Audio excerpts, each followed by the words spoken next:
So this month we're going to be looking at church history.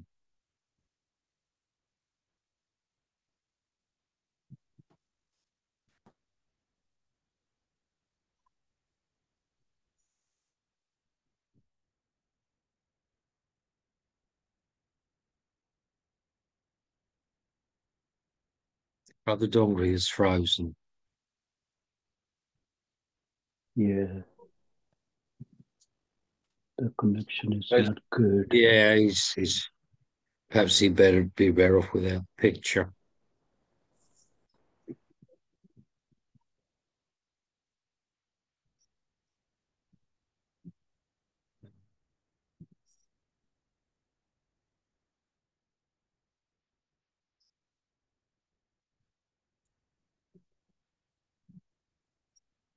Church history.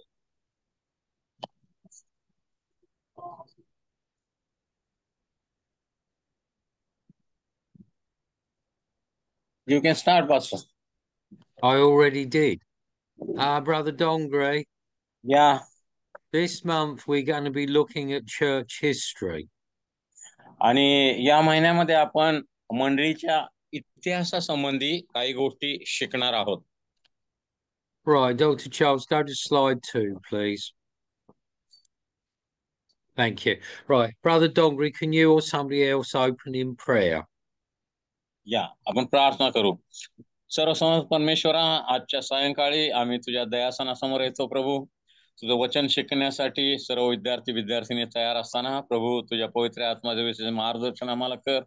मंडळीच्या इतिहासाविषयी शिकत असताना प्रभू परमेश्वरा तुझं विशेष प्रगटीकरण तुझ्या वचनातून आम्हाला दे. आमचे जे अध्यापक आहेत डॉक्टर पावमार्च यांच्यावर तुझी विशेष कृपा असू दे. सर्व विद्यार्थ्यांना समजणारं अंतःकरण दे. येशूच्या नावाने प्रार्थना केली म्हणून ऐक. Amen. Amen. Amen. Thanks. Right, so we're going to be looking at an overview of church history from the first century, that's the Acts of the Apostles, to the present day, to the present time. आणि प्रेषितांचे कृत्यापासून सध्याच्या काळापर्यंत मंडळीच्या इतिहासासंबंधी. Right, now, number one, I think Brother Dongri's having a connection problem. It's frozen again. Yeah.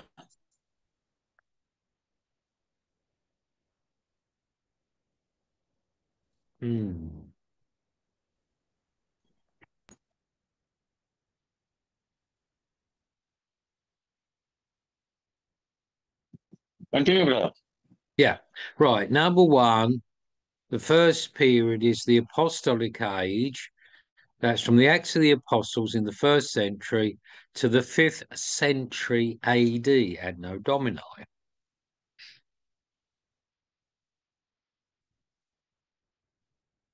Brother Dongri has disappeared.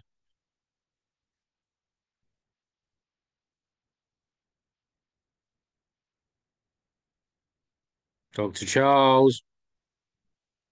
Here I am. Good, I'm glad. So what we're going to do?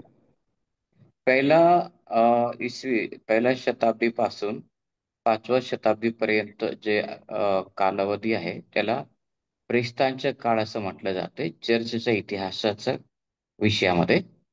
Yes, Pastor, I'm translating. Right, thank you, Pastor Backram, for stepping in. The second age of church history is what we call the Middle Ages or Dark Ages to the Reformation, 5th century AD to the 16th century AD. Yeah, okay. Brother Dongre, please translate.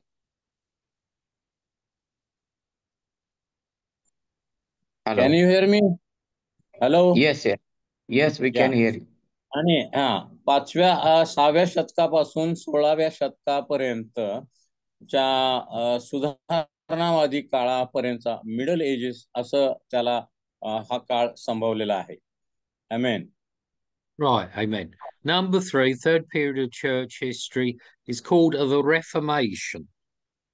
Reformers तिसरा जो and काळ आहे तो सुधारणावादी काळ असं आपण translators. म्हणू शकतो. Yeah. So that is from the 16th century until the 18th century.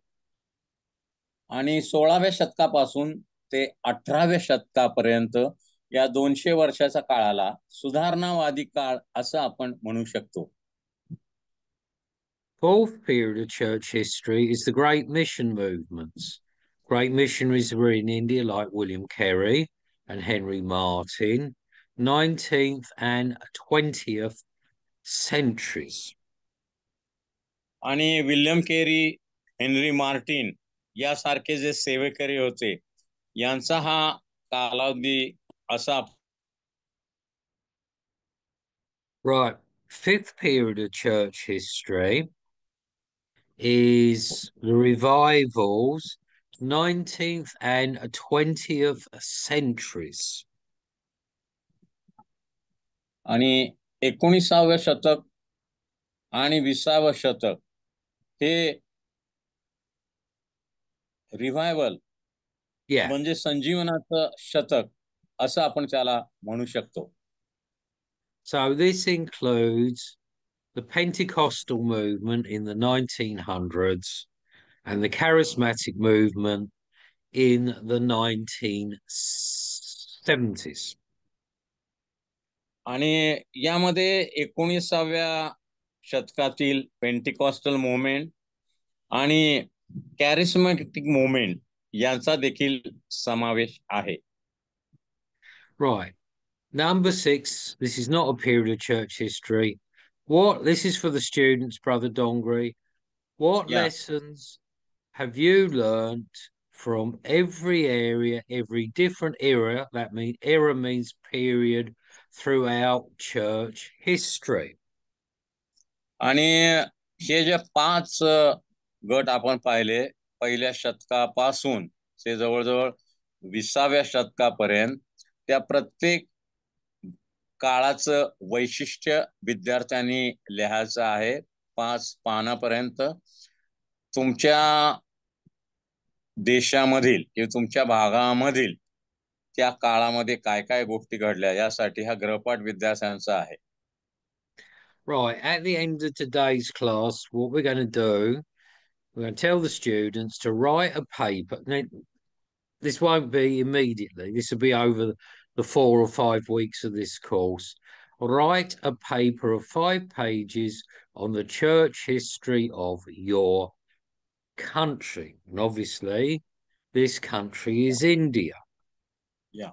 आणि आता जे आपण 5 कालावधी पाहिले पहिल्या शतकापासून ते 20व्या शतकापर्यंत त्या प्रत्येक कालावधीची वैशिष्ट्य विद्यार्थ्यांनी लिहायचे आहे आणि तुमच्या भागामधील किंवा तुमच्या देशामधील मंडळीच्या इतिहासासंबंधीची 5 पानं विद्यार्थ्यांनी लिहायचे आहेत. असे गृहपाठ आहेत. 2 गृहपाठ आहेत.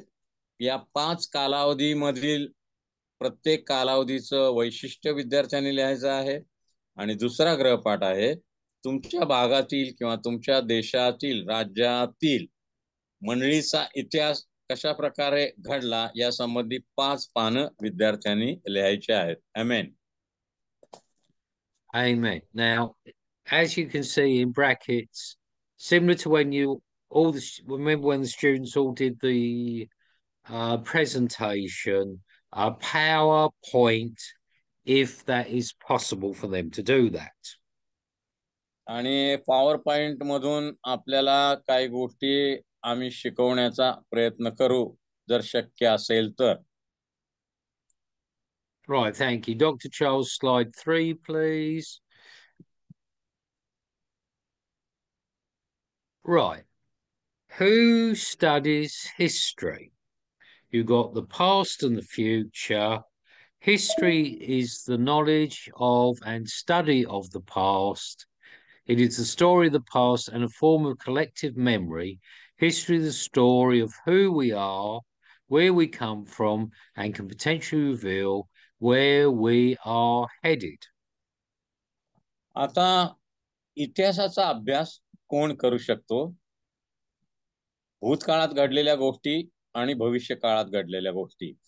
तर इतिहासाचं ज्ञान इतिहासाचा अभ्यास म्हणजे भूतकाळामध्ये घडलेल्या गोष्टी आणि भूतकाळामध्ये ज्या गोष्टी घडल्या त्यांच्या स्मृती किंवा त्यांच्या आठवणी किंवा त्या काळामध्ये घडलेल्या गोष्टींचं संकलन आणि आम्ही कोठून आलो, आम्ही कोठे आहोत आणि कोठे आम्ही जाणार आहे भविष्यामध्ये, या सगळ्या गोष्टी इतिहासामध्ये समाविष्ट होतात. आमेन. Amen. Right. Thank you, Dr. Charles. Next slide, please. Why study? What is the purpose or point of studying church history? आता मंडळीच्या इतिहासाचा अभ्यास करणं आमच्यासाठी का आवश्यक आहे? आमेन. Right. Learn the mistakes of history to avoid them. Those who cannot learn from the history of church history are doomed to repeat it again.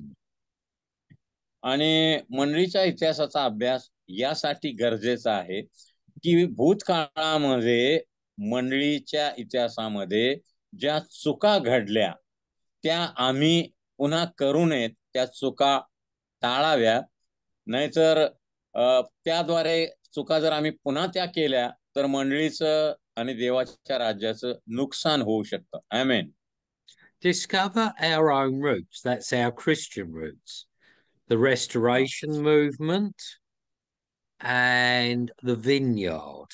Vineyard and Restoration movement are charismatic groups, mostly in America and Britain.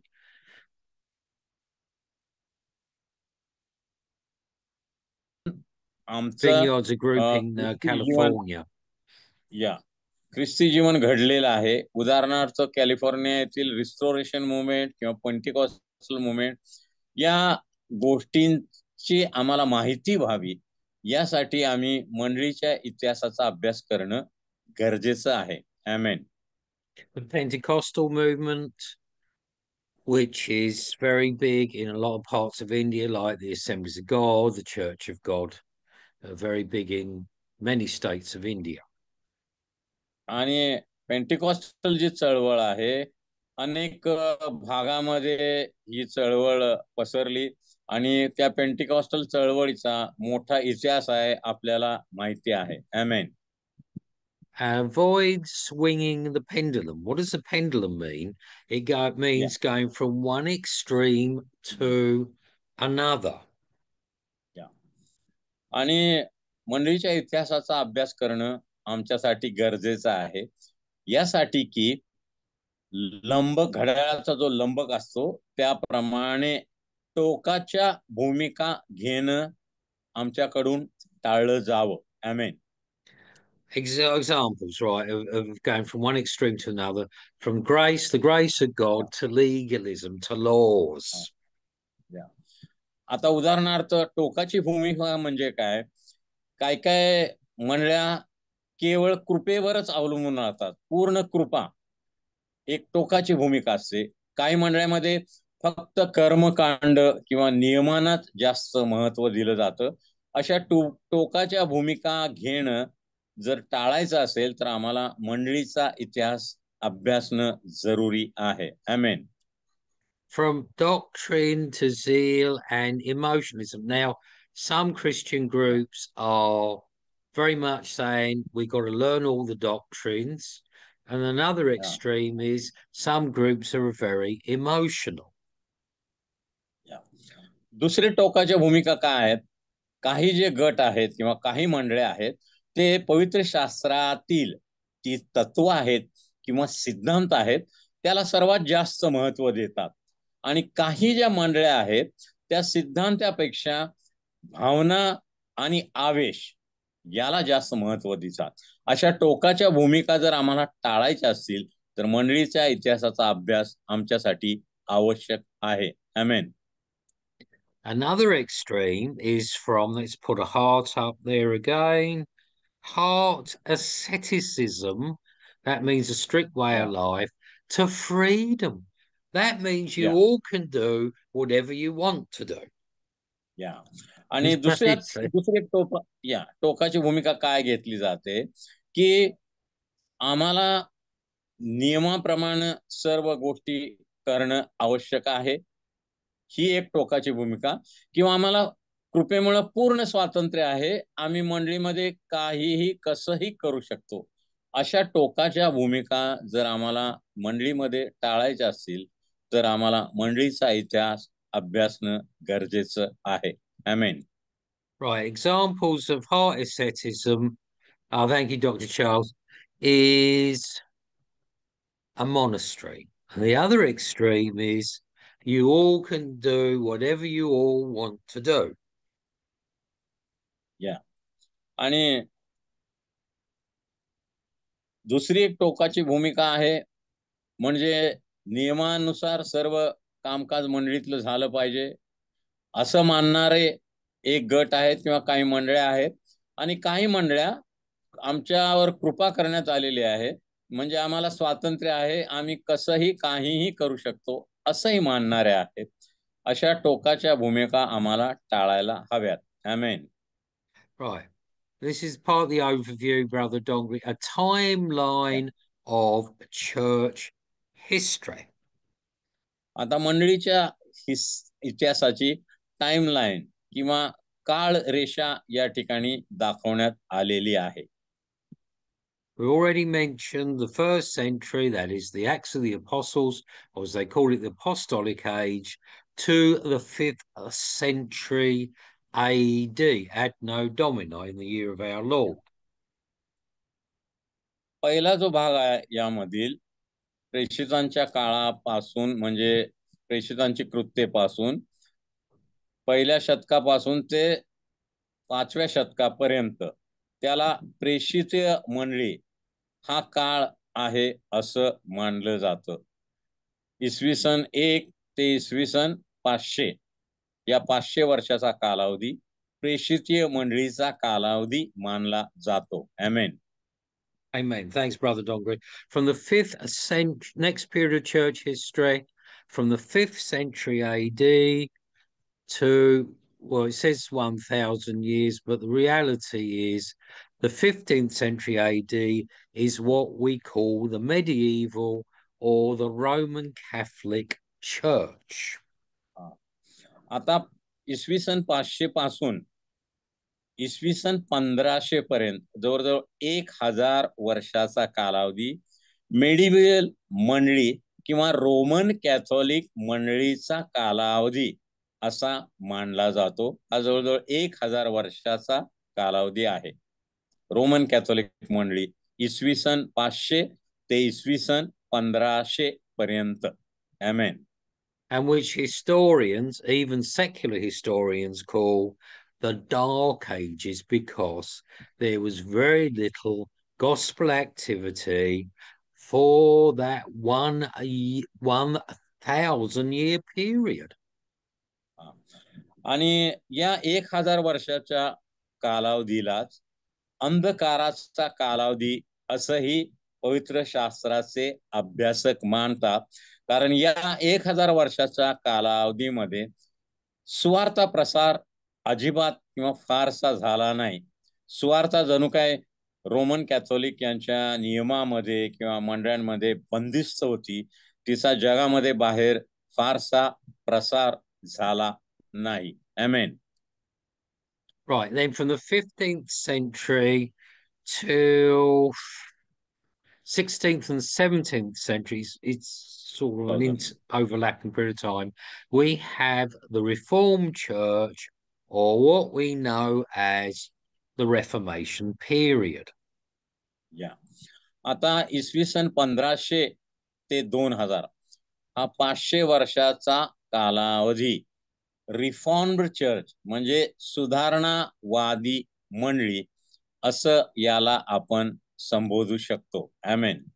So this is the period when people like Martin Luther, we're going to give it more detail in the next class, but this is the period when certain people like Martin Luther in Germany were beginning to share the gospel in Europe again after 1,000 years of very little gospel.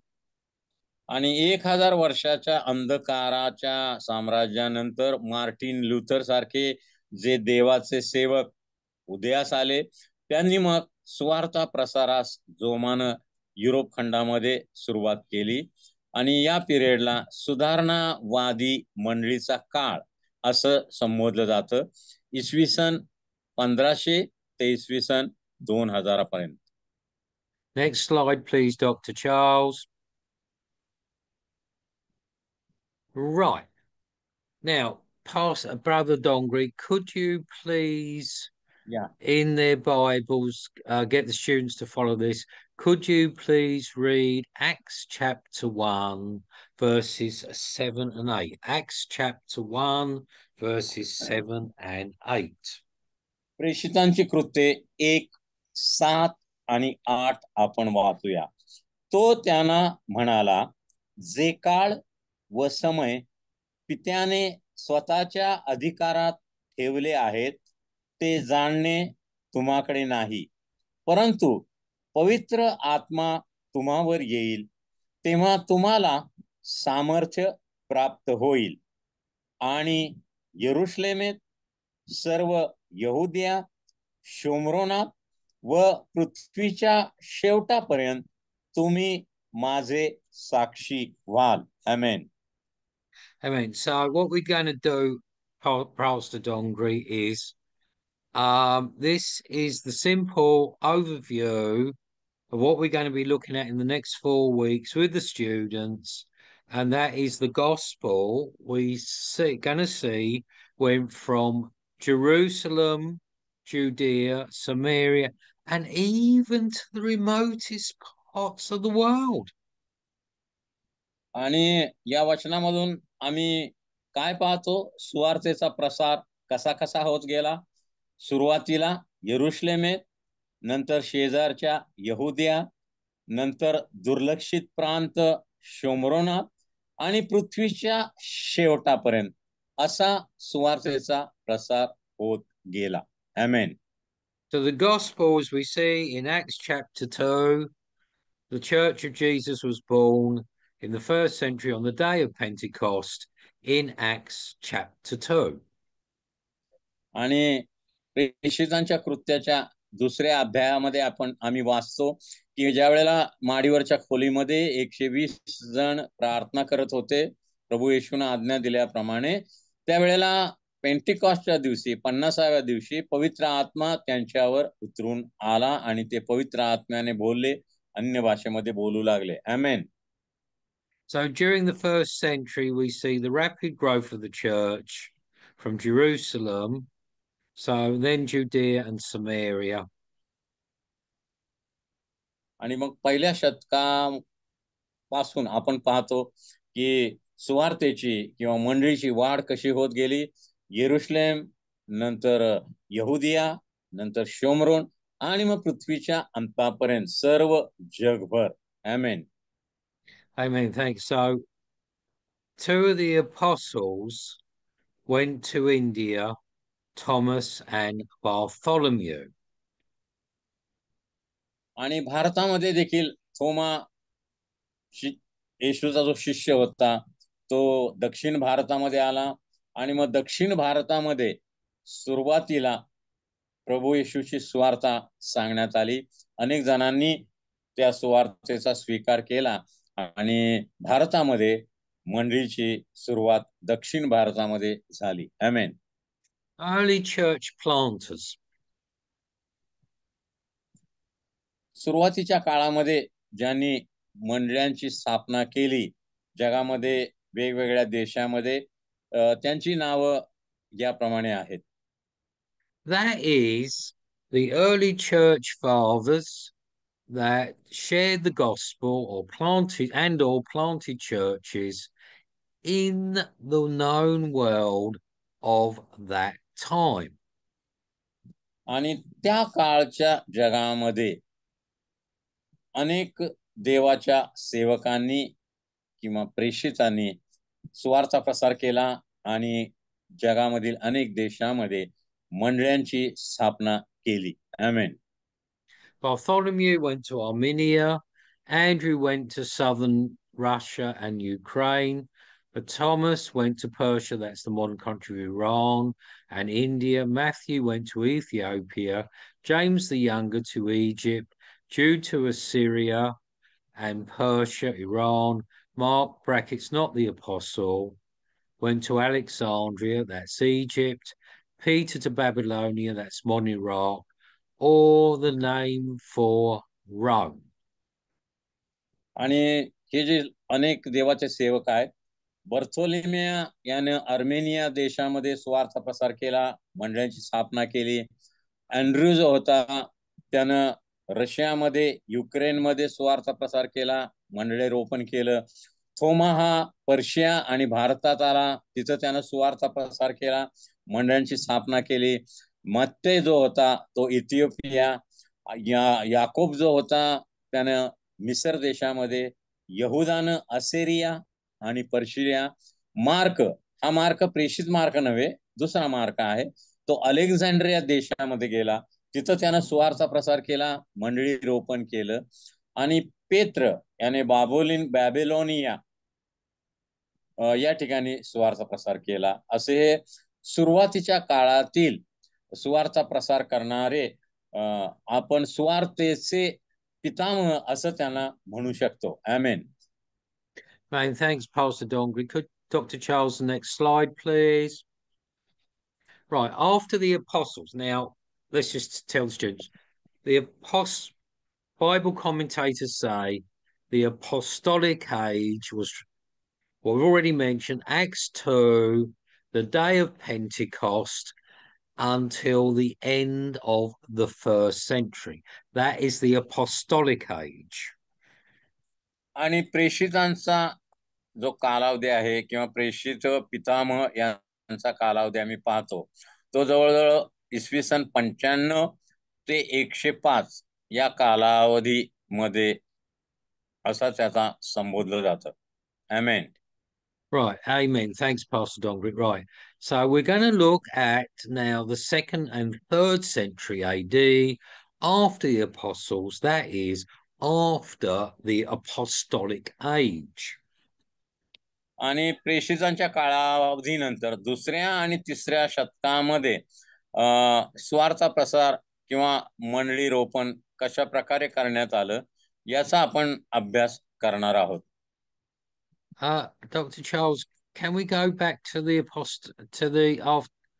apostolic age, please? Thank you. Yes, after the apostles, we had, on the slide, yeah, that's right. What we term, or biblical commentators church historians call this the apostolic fathers, to exalt and edify the church. Polycarp, Bishop Polycarp lived in 95 to 105 AD. आणि इसवी सन 95 ते 105 या कालावधीमध्ये bishop पॉलिकार्प यांनी मंडळीचे उन्नती आणि मंडळीच्या सुधारणा या संबंधी सेवा कार्य केलेलं आम्ही पाहतो. आमेन. Amen. So Bishop Polycarp, now bishop means overseer. He was in Smyrna in the modern country now called Turkey. Biblical times they called it Asia Minor, and he was killed by the Romans. He was martyred. आणि हे जे bishop पॉलिकार्प होते ते त्या काळातील स्मरणामध्ये किंवा आता जो तुर्की देश आहे तिथं त्यांनी सुवार्थ प्रसार केला, मंडळांची स्थापना केली आणि ख्रिस्तासाठी सुवार्थेसाठी ते रक्त साक्षी झाले असं इतिहास आम्हाला सांगतो. आमेन. So this period of time, church historians say, 2nd to 3rd century, is the period known as the apostolic or church fathers. आणि दुसऱ्या तिसऱ्या शतकापर्यंत अपॉस्टोलिक म्हणजे प्रेषितीय किंवा प्रेषितीय काळानंतरचा काळ असं त्याला संबोधलं जातं. दुसरं आणि तिसऱ्या शतकातील सुवार्थ कार्य किंवा मंडळी रोपण कार्य. आमेन.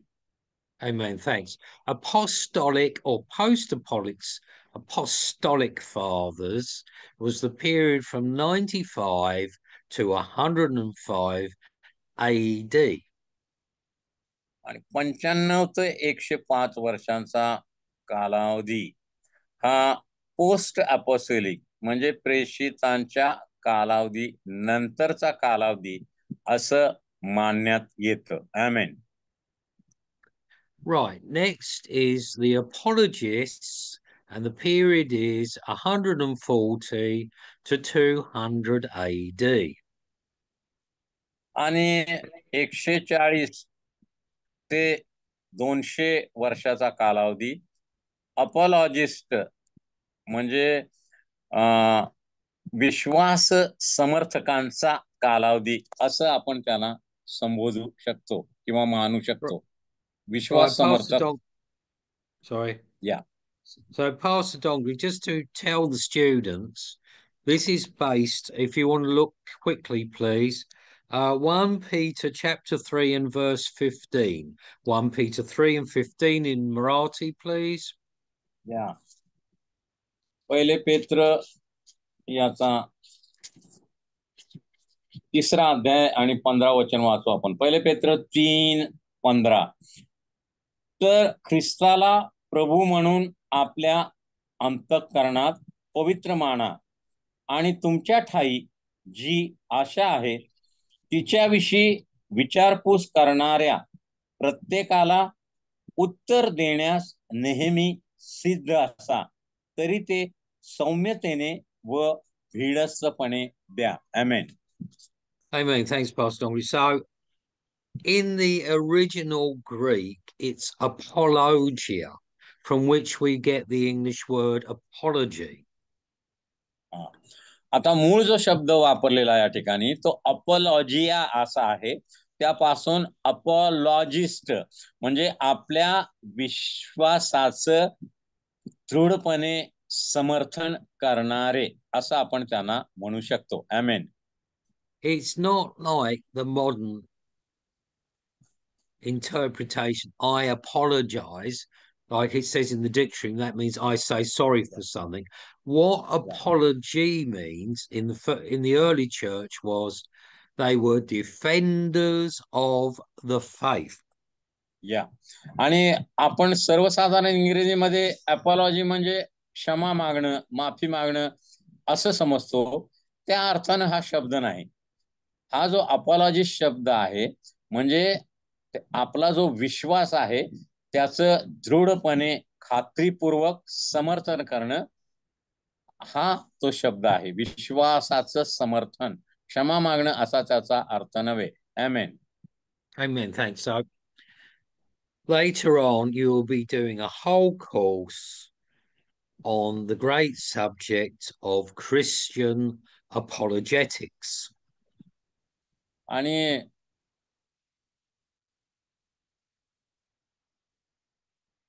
विश्वास समर्थक हा जो विषय आहे तो सविस्तरपणे आपण नंतर शिकणार आहोत. आमेन. And thanks. So next period of church history is the Ptolemies, AD 180 to AD 225.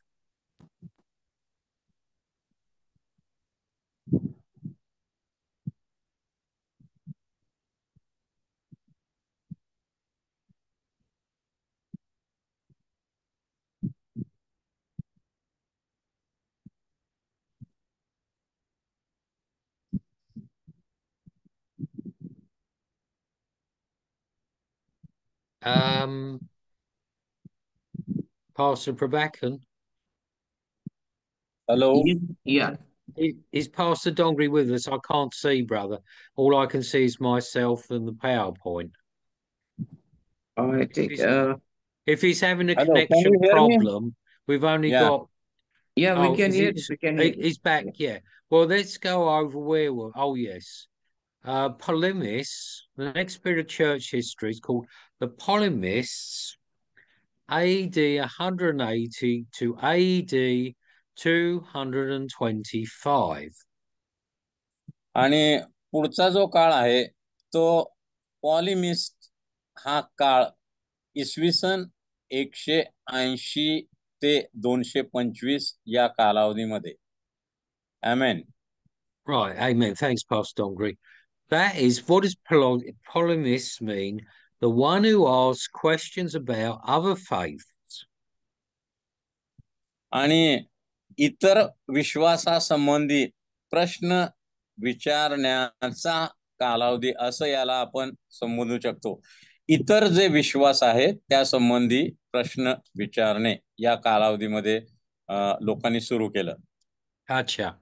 That is other faiths and other doctrines and other persons of other belief systems. आणि इतर धर्मीय किंवा इतर ज्यांचे विश्वास आहेत त्या संबंधी प्रश्न विचारणे किंवा त्यांच्याशी चर्चा करणे किंवा वादविवाद करणे याचा हा कालावधी इसवी सन 180 ते 225 त्याला पॉलिमिसिसचा कालावधी असं आपण म्हणू शकतो. आमेन. Gotcha.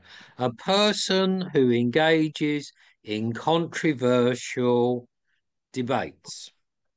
आणि या कालावधीमध्ये विरोधात्मक चर्चा करणारे लोक उदयास आले आणि इतर विश्वासासंबंधी चर्चा वादविवाद असं सुरू झालं. आमेन. Right. Now, some of my friends in London, I came back from London on Tuesday of this week. I was in London for the weekend, and some of my friends are sharing the gospel with other people of other beliefs. I won't say what they are because this is a public viewing, and they're sharing the gospel through polemic debates in city centre London. आणि माझे काही मित्र London मध्ये आहेत. मी नुकताच लंडनला भेट देऊन आलो आणि तिथं माझ्या मित्रांनी इतर धर्मीय लोकांमध्ये सुवार्ता प्रसार केला असं मी पाहिलं. आमेन. Okay. And lastly, in this section, the scientific theologians period 225 AD to 460 AD. आणि शास्त्रीय धर्म विज्ञान किंवा धर्मशास्त्र याला पाठिंबा देणारे इसवी सन 225 ते 460 हा कालावधी शास्त्रीय धर्मशास्त्र किंवा ईश्वर परिज्ञान शास्त्राला पाठिंबा देणारे. आमेन. Right, Pastor Donkey, I'm giving the students a little more detail here. The apologist period, as we said before, is 140 to 200 AD. आता धर्म विश्वास समर्थकांचा जो कालावधी आहे तो इसवी सन 140 ते 200 असा हा कालावधी आहे. धर्म विश्वास समर्थक.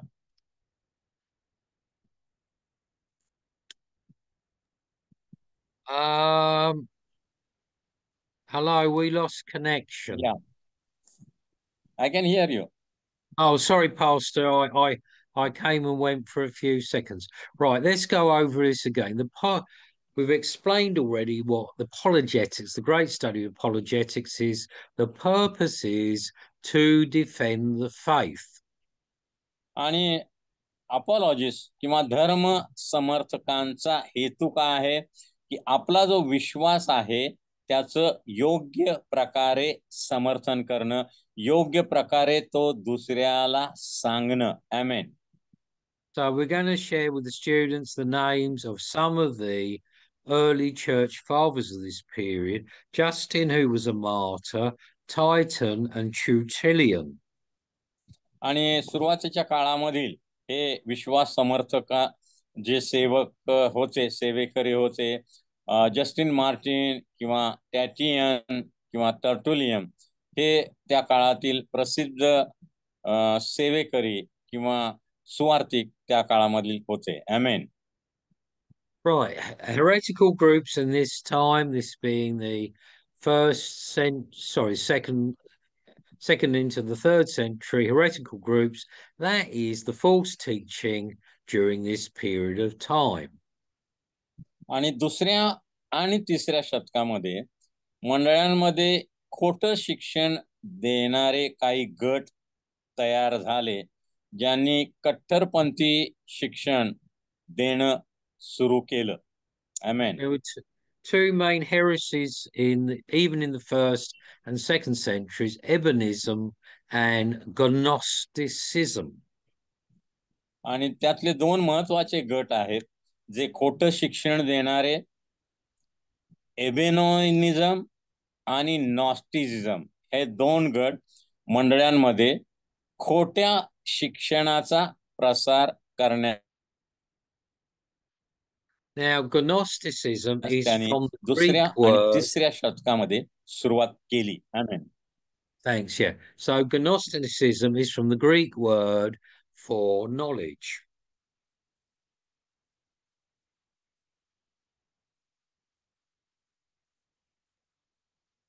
Gnosticism means Gnanvad. In Greek, yeah, knowledge. Gnanvad in Marathi. Yeah. Yeah. Thanks, in Marathi. And they denied, the Gnostic heresy denied the deity, the divinity of Christ. आणि हे जे खोटे शिक्षण देणारे गट होते, त्यांनी ख्रिस्ताचं देवत्व हे नाकारलं. म्हणजे त्यांचं म्हणणं असं होतं की ख्रिस्त हा कोणी देव वगैरे, देवाचा पुत्र वगैरे नव्हता, तो साधारण मनुष्य होता. Amen. So they believed in getting to God through a system of knowledge. आणि या कट्टरपंथीयांचा असा विश्वास होता की आम्ही ज्ञानाच्या मदतीनं देवापर्यंत, स्वर्गापर्यंत पोहोचू शकतो. Amen. And this is why the Apostle John wrote his first letter to combat the heresy of Gnosticism. आणि अशाच कट्टरपंथीयांना उत्तर देण्यासाठी प्रेषित योहानाने आपलं पहिलं पत्र लिहिलेलं आम्हाला नव्या करारामध्ये आढळतं. Amen. Amen. Thanks, Pastor Dombry. Dr. Charles, next slide, please.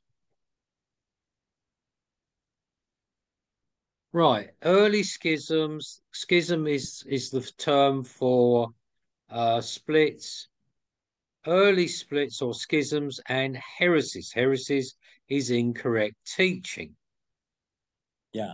आणि सुरुवातीच्या काळामध्ये चुकीचं शिक्षण देणारं किंवा कुशिक्षण देणारे जे गट होते, त्याविषयी आता आपण पाहूया. First one, and we see this in the first century, the time of the Acts of the Apostles, was Judaizers. That was legalism, legalizers. They brought आता खोटं legalism. शिक्षण देणाऱ्यामध्ये पहिल्या शतकामध्ये पहिला जो गट होता, तो यहुदी कर्मकांड किंवा यहुदी नियमांचं पालन करण्याची सक्ती करणारा असा हा गट होता. Amen. And this is why the Apostle Paul wrote the letter to the Galatians to combat the Judaism, the Judaizers' legalism. That is the legalism of the Jewish people. आणि याच विषयाला धरून संत पौलानं कलसैकरास पत्र लिहिलेलं आम्ही पाहतो की मंडळीमध्ये प्रभू येशू ख्रिस्तावरील विश्वासाव्यतिरिक्त यहुदी धर्मीय नियम पाळणे, कर्मकांड करणे याला जास्त महत्व देणाऱ्या लोकांचा हा गट होता. Amen. Now the Gnostics they believed in the humanity of Jesus, but they didn't believe in his divinity, that he was divine. आणि नॉस्टिकचे तत्वज्ञान मानणारे लोक होते, ते प्रभू येशू ख्रिस्त हा मनुष्य होता आणि ज्ञानाच्या योगे आम्ही देवत्वापर्यंत पोहोचू शकतो असं मानणारा हा गट होता. And they Amen. believed, amen, thank you. And they believed in reaching God through a system of knowledge. आणि हे जे लोक होते, ज्ञान संपादन करून तारण संपादन करणे किंवा देवापर्यंत, स्वर्गापर्यंत पोहोचणे असा त्यांचा विश्वास होता. Amen. Amen. They believe that we are divine souls trapped in a material world by things are imperfect, and that God is a spirit. आणि त्यांचा असा विश्वास होता की या अपरिपक्व जगामध्ये आम्ही असल्यामुळे आमचे जे आत्मे आहेत, मानवी आत्मे, ते खऱ्या अर्थाने चांगले आहेत, पण जग हे परिपूर्ण नसल्यामुळं आम्ही या जगामध्ये अशा प्रकारे वागतो. जर आम्ही ज्ञान संपादन केलं तर आम्ही आमच्या आत्म्याचं तारण साधू शकतो, आम्ही देवापर्यंत पोहोचू शकतो, असा त्यांचा विश्वास होता. आमेन. Right. They believe that physical things are evil and our spirit is good. त्यांचा विश्वास होता की जे भौतिक जग आहे ते वाईट आहे किंवा भ्रष्ट आहे, परंतु मानवी आत्मे आहेत ते चांगले आहेत. म्हणून ज्ञान संपादन करून मानवी आत्मे देवापर्यंत पोहोचू शकतात, असं त्यांचा विश्वास होता. आमेन. Amen. The Marcionites believed Jehovah was an evil God and they rejected the Hebrew Bible. आणि त्यांचं असं म्हणणं होतं की यहोवा हा एक दुष्ट देव आहे, आणि म्हणून मूळ जे इब्री पवित्र शास्त्र होतं हे कधी ते स्वीकार करत नसत, त्यांनी नेहमी त्याचा नाकार केला. आमेन. Amen. Gotcha. So the Montanists charismatics believed the newer prophecies superseded the teaching of the apostles. आणि हे मॉन्टॅनिस कॅरिस्मॅटिक जे पंथाचे लोक होते त्यांचं म्हणणं होतं की नवीन जे भविष्यवाणी, नवीन जगामधले जे सेवक आहेत, सेवकिरे आहेत, ते देवाच्या साहाय्यानं ही भविष्यवाणी करतात आणि त्यांनी केलेल्या भविष्यवाण्या या सत्य आहेत आणि त्याच्यावरच आपण विश्वास ठेवला पाहिजे, असं त्यांचं म्हणणं होतं. आमेन. Amen. Thanks. They believed that they were possessed by God when they spoke.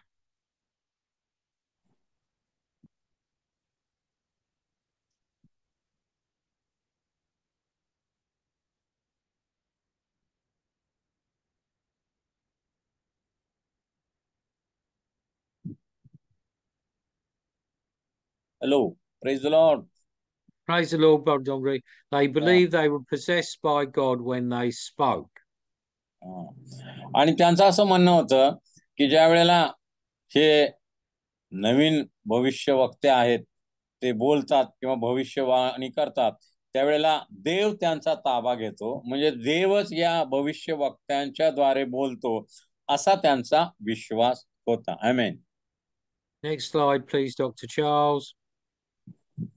Right, we're going to finish with this because it's nearly 1 hour. Early schisms and heresies. The Nestorians believed in the purity of the church. Backsliders, those who renounce Christ under persecution, they believe would not be readmitted to the church. आणि या लोकांचा असा विश्वास होता की एकदा पतन पावलेले मंडळीतल्या लोकांना पुन्हा मंडळीमध्ये प्रवेश देऊ नये, म्हणजे ज्यांनी विश्वास सोडलेला आहे त्यांना पुन्हा मंडळीमध्ये विश्वासामध्ये घेऊ नये, असं ते समर्थन करीत असत. आमेन. Amen. Now the Arian heresy denied, they didn't believe in the deity of Jesus, they didn't believe Jesus was God, and the different relationship, they didn't believe in the different relationship between God the Father and Jesus. They were non-Trinitarian. आणि ते त्रैक्याला न मानणारे होते. प्रभू येशू ख्रिस्त हा देवाचा एकुलता एक पुत्र, याच्यावर त्यांचा विश्वास नव्हता. पिता पुत्राचं नातं त्यांना मान्य नव्हतं, म्हणजे त्रैक्य देवावर त्यांचा विश्वास नव्हता. आमेन. Ebonism opposed Paul. That's what the Apostle Paul, they discounted his writings and his teachings. आता अबोनिझम मानणारे जे देवाचे सेवक होते किंवा विश्वासणारे होते ते संत पावलाचं नव्या करारामधल्या लिखाणावर विश्वास ठेवत नव्हतं, त्याच्या शिक्षणावर देखील त्याचा विश्वास नव्हता. आमेन. Monarchism, monarchianism, the rule of one means the rule of one, and they were bothered by the teaching on the Trinity. आणि मोनार्कीनिझम मानणारे लोक हे त्रैक्याला न मानणारे किंवा त्रैक्याचा त्यांना त्याच्यावर त्यांचा विश्वास नव्हता. Right, so the power, they believed that the power of God sank into Jesus over a period of time. त्यांचा असा विश्वास होता की येशू ख्रिस्त हा देव किंवा देवाचा पुत्र वगैरे नव्हता. काही वेळेला देवाचं सामर्थ्य येशूवर उतरून येत होतं आणि मग येशू चिन्ह चमत्कार वगैरे करीत असावा असा त्यांचा विश्वास होता. आमेन. Manichaeism, Gnosticism, with a strong Oriental, that means of the East, religious elements. आणि मॅनिकेझिझम, नॉस्टिसिझम यांना ह्या पंथाचे जे लोक होते ते धार्मिक बाबतीमध्ये कट्टर विश्वास ठेवणारे लोक होते. They believed a mixture of light and dark, that is good and evil. आणि जग हे चांगलं आणि वाईट याचं मिश्रण आहे किंवा प्रकाश आणि अंधकार असा जगामध्ये आहे असा त्यांचा विश्वास होता. आणि ख्रिस्त या जगामध्ये प्रकाशाच्या बाजू बांधण्यासाठी आला असा त्यांचा विश्वास होता. आमेन. They believed that Christ came to help the light side, the side of light. आणि प्रभू येशू ख्रिस्त प्रकाशाची बाजू मांडण्यासाठी या जगामध्ये आला असं ते मानित असत. आमेन. Amen. Right, Pastor Dongri, Pastor Prabhakaran, I'm going to close here. We've had our hour. Can we go back to slide number 2, please? Thanks. Right, that's correct. Slide number 2. Right. Pastor Dongri, what we're going to start with the students, or start to explain with the students, the assignment for the 4 or 5 weeks of this is 4 or 5 week, probably 4-week course. Write a paper of 5 pages on the church history of your own country and a PowerPoint if possible.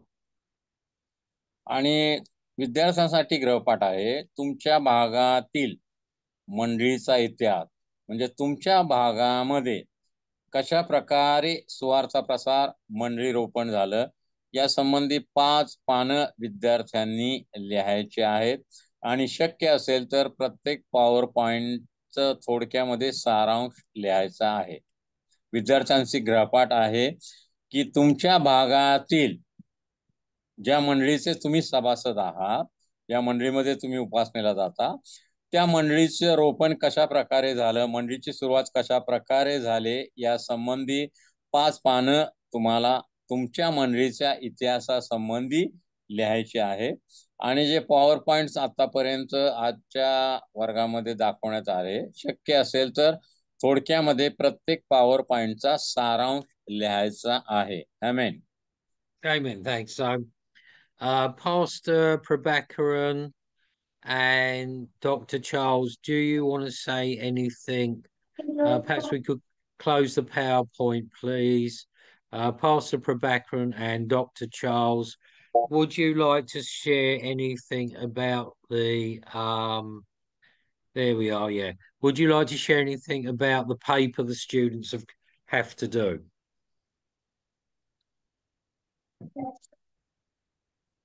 Oh, I think Pastor Charles will say something. No, Okay. I'm throwing a ball to your court. Okay. So I request all the students to go through this notes one more time. I will send you. I think, Pastor, will you send me these notes by after Sure. this class? We will Okay. send you the notes Yeah. by tomorrow. Okay, that's nice then. I will send these notes even by tomorrow, and I request all the students to study this subject very well. उद्यापर्यंत या सगळ्या notes तुम्हाला प्राप्त होतील आणि त्या नोट्सचा अभ्यास करून विद्यार्थ्यांनी गृहपाठ तयार करायचा आहे. आमेन. And so the assignment is very interesting. आणि गृहपाठ थोडा गुंतागुंतीचा आहे, क्लिष्ट आहे. तुम्हाला खूप अभ्यास करावा लागणार. तुमच्या मंडळीची सुरुवात कशी झाली, तुमचे पास्टर असतील, काही ज्येष्ठ नेते, सिनियर लोक असतील, त्यांना विचारा. सुरुवातीला कुणी सुवार्ता प्रसार केला, मंडळीची स्थापना कशी झाली, आणि त्याची माहिती घ्या आणि मग गृहपाठ लिहा. You are not in first year, you are in third year, so you should be very wise to write this kind of assignments. आणि आता तुम्हाला थोडेसे गुंतागुंतीचे गृहपाठ करायचे आहेत. तुम्ही आता पहिल्या वर्षी नवीन विद्यार्थी आहात, तुम्ही आता तिसऱ्या वर्षामध्ये आहात. त्यावेळेला तुम्हाला थोडेसे जास्त कष्ट, जास्त शोध करायला पाहिजे आणि गृहपाठ करण्यासाठी अधिक कष्ट, अधिक वेळ तुम्हाला द्यावा लागेल. Yeah. So I hope you will enjoy to write this. Thank you very much. God bless you. देव तुम्हाला आशीर्वाद देव. येणाऱ्या आठवड्यामध्ये तुमचं संगोपन करो. Bye-bye. Right. Bye. Good night. Good night. Goodbye, Thank you. everybody. God bless Night you. night. See you next week.